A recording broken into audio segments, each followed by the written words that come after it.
On any given day in the United States, roughly 30 million students are fed by the National School Lunch Program. I want your grapes.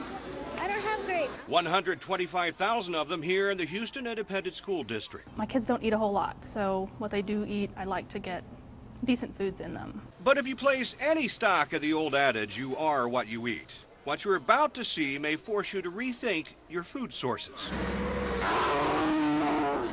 These haunting images were captured by the Humane Society of the United States during an investigation of the Westland Meat Company in Chino, California. Spent dairy cows, poked, prodded, and tortured with water, all in an attempt to get them to stand and drag themselves to slaughter. You see, it's illegal to kill downed cows for human consumption. By the way, did we mention that Westland is the country's second largest supplier to the National School Lunch Program? We're giving our kids the lowest grade product from one of the worst plants in the country. That seems to be an inversion of what our priorities should be. While no illnesses have been linked to the beef yet, the video prompted the largest recall of beef in the nation's history, 143 million pounds, most of it already consumed. HISD says it's received nearly 41,000 cases of food, either directly or indirectly from Westland since February of 2006. The vast majority of it processed patties, containing a mixture of chicken and beef. Today, only 6,000 cases remain. They now sit in the district's freezer awaiting disposal.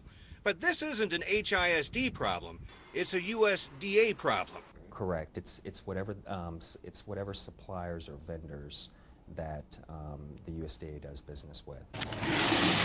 In other words, when it comes to commodities supplied by the government, HISD, like every other school district, takes what it gets.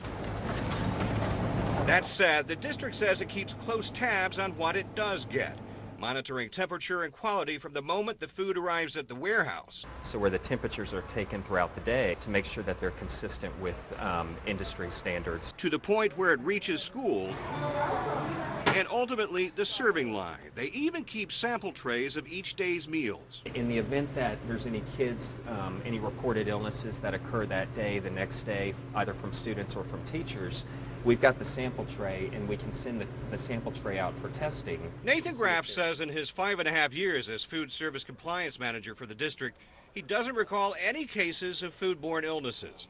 But the Houston Health Department, which inspects school cafeterias twice a year, reports 9 complaints from 8 schools since 2006. Health issues aside, people don't like to see how their food gets on their plate. But speaking from a purely humane point of view, is this the kind of thing we should be feeding our children in school? No. Humane issues aside, the animals are down on the ground. Their hide is caked with fecal matter that may transmit E. coli or salmonella. The Humane Society of the United States says we're playing Russian roulette with our food supply, all to milk a few more pennies out of broken down dairy cows. I am very comfortable ensuring folks that the products that are in the school lunch program are safe, they're good quality products. A statement of faith, critics say, not necessarily fact. Brad Woodard, 11 News.